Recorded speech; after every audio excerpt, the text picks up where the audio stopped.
भगवद्गीता हे केवळ एक प्राचीन पुस्तक नाहीये, तर एका प्रचंड मोठ्या संकटाच्या क्षणी झालेला एक सखोल संवाद आहे.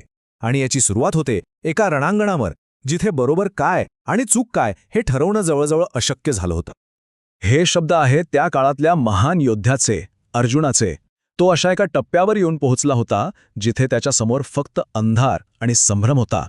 आणि हाच तो क्षण आहे जिथून जगातील सर्वात महत्त्वाच्या संवादांपैकी एकाची सुरुवात होते. तर नेमकी अडचण होती तरी काय? कल्पना करा, कुरुक्षेत्राचं रणांगण आहे आणि अर्जुन पाहतो की त्याच्या विरोधात लढायला उभे आहेत त्याचेच नातेवाईक, त्याचे गुरु, त्याचे मित्र, ज्यांच्यासोबत तो लहानाचा मोठा झाला, ज्यांच्याकडून त्याने सगळं काही शिकलं. आज त्यांच्यावरच त्याला शस्त्र उचलायचं होतं. अर्जुनाची ही जी भावनिक आणि नैतिक द्विधा मनस्थिती आहे ना, तीच एका खूप मोठ्या तात्विक संवादाला जन्म देते. आणि त्याचा सारथी भगवान श्रीकृष्ण इथून पुढे त्याचे मार्गदर्शक बनतात. अर्जुनाचा हा गोंधळ दूर करण्यासाठी श्रीकृष्ण त्याला सर्वात मूलभूत, सगळ्यात पायाभूत सत्याची ओळख करून देतात. हा एक असा विचार आहे जो अर्जुनाच्या संपूर्ण दुःखाचा पायाच हलवून टाकतो. श्रीकृष्णाचा मुख्य मुद्दा असा आहे की आपलं खरं स्वत्व हे आपलं भौतिक शरीर नाही. ते समजावून सांगतात की ज्याप्रमाणे आपण जुने फाटलेले कपडे बदलून नवीन घालतो, अगदी त्याचप्रमाणे आत्मा एक शरीर सोडून दुसरं शरीर धारण करतो. त्यामुळे या नश्वर शरीरासाठी शोक करणं हे खरं तर व्यर्थ आहे. मग योग्य कृती म्हणजे काय? आणि इथेच धर्म ही संकल्पना समोर येते. धर्म म्हणजे फक्त नेमून दिलेलं काम नाही, तर तो जगण्याचा एक योग्य मार्ग आहे. आणि या मार्गावर चालताना फळाची चिंता न करता आपलं कर्तव्य करत राहणं हेच खऱ्या अर्थानं धर्माचं पालन आहे. श्रीकृष्ण फक्त सिद्धांत सांगून थांबत नाहीत, तर हे ज्ञान प्रत्यक्षात कसं आणायचं यासाठी ते काही ठोस मार्गही दाखवतात. हे 3 मार्ग उद्देशपूर्ण जीवनासाठी एक प्रकारे गाईडबुकच आहेत. हे 3ही मार्ग एकमेकांशी जोडलेले आहेत. कर्मयोगाने मन शुद्ध होतं, ज्ञानयोगाने सत्य काय आहे हे समजतं, आणि भक्तियोगाने परमेश्वराशी एकरूप होता येतं. हे उद्देशपूर्ण जीवनासाठीचं एक संपूर्ण पॅकेज आहे असं म्हणायला हरकत नाही. आता वैयक्तिक मार्गांवरून पुढे जाऊन त्या वैश्विक शक्तींबद्दल बोलूया, ज्या आपल्या सगळ्यांच्या कृती आणि विचारांवर प्रभाव टाकतात. ह्या शक्तीनं समजून घेणं म्हणजे स्वतःला आणि या जगाला अधिक चांगल्या प्रकारे ओळखणं. श्रीकृष्ण पुढे निसर्गाच्या 3 मूलभूत शक्तींबद्दल सांगतात: सत्व, रजस आणि तमस. या 3 नैसर्गिक प्रवृत्ती किंवा गुण म्हणा, प्रत्येक जीवाला बांधून ठेवतात आणि त्याच्या कृतींना आकार देतात. सत्वगुणामुळे शांती आणि ज्ञान मिळतं.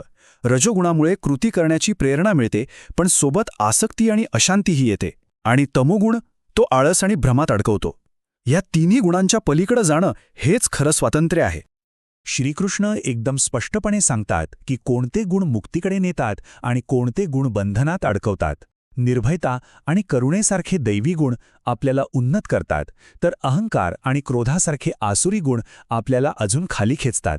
निवड आपल्याच हातात असते. यानंतर एक असा क्षण येतो जो गीतेचा कळस आहे. अर्जुन श्रीकृष्णाला त्यांचं खरं दिव्य रूप पाहण्याची विनंती करतो, आणि इथून एका भव्य आणि अद्भुत सत्याचं दर्शन घडतं. विचार करा, एका क्षणात संपूर्ण ब्रह्मांडाचं रहस्य उलगडणार होतं. अर्जुनानं जे काही पाहिलं ते त्याच्या कल्पनेच्या कित्येक पटीनं मोठं होतं. या दर्शनानं त्याचं संपूर्ण अस्तित्व हादरून टाकलं. अर्जुनाने पाहिलं की श्रीकृष्णांच्या एकाच रूपात असंख्य तोंड आहेत, असंख्य शस्त्र आहेत. त्या रूपाचं तेज इतकं प्रखर होतं की जणू हजारो सूर्य एकाच वेळी आकाशात उगवले आहेत. ते दृश्य शब्दांपलीकडचं होतं. त्या विराट रूपात अर्जुनाला सगळे देवी देवता, सगळे जीव आणि संपूर्ण ब्रह्मांड दिसलं. सर्व काही एकाच ठिकाणी एकाच वेळी अस्तित्वात होतं. हे वैश्विक एकतेचं एक अक्षरशः डोळे दिपवणारं दर्शन होतं. पण ह्या दर्शनाचा एक भयावह पैलूही होता. अर्जुनाने पाहिलं की श्रीकृष्णच काळाचं रूप आहेत, जे सर्व गोष्टी निर्माण करतात आणि त्यांचा विनाशही करतात. सगळं काही त्यांच्यापासूनच सुरू होतं आणि त्यांच्यातच संपतं. या विराट दर्शनानंतर अर्जुनाचा प्रतिसाद काय होता? हे अद्भुत आणि तितकंच भयावह सत्य अनुभवल्यावर त्याच्या मनातला गोंधळ खरंच दूर झाला का? पाहूया. हो, त्याचा सगळा गोंधळ दूर झाला. त्याला समजलं की तो या मोठ्या खेळात केवळ एक निमित्त मात्र आहे आणि त्याने आपलं कर्तव्य पार पाडलंच पाहिजे. त्याची निष्क्रियता आता उद्देशपूर्ण कृतीत बदलली होती. तर या संपूर्ण संवादाचं सारांश काय आहे? सोप्या शब्दात सांगायचं तर हे काही मुख्य मुद्दे आहेत. आपलं कर्तव्य करा, पण फळाची अपेक्षा ठेवू नका. आत्मा अमर आहे, त्यामुळे मृत्यूची भीती बाळगू नका. मन आणि इंद्रियांवर नियंत्रण मिळवा आणि अहंकार, क्रोध, लोभ यांपासून दूर राहा.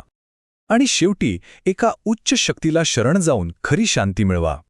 अर्जुनाप्रमाणेच आपल्या आयुष्यातही अनेकदा कर्तव्याचं ओझं वाटतं. अर्जुनाच्या मार्गात त्याचे दुःख आणि त्याचा मोह आला होता.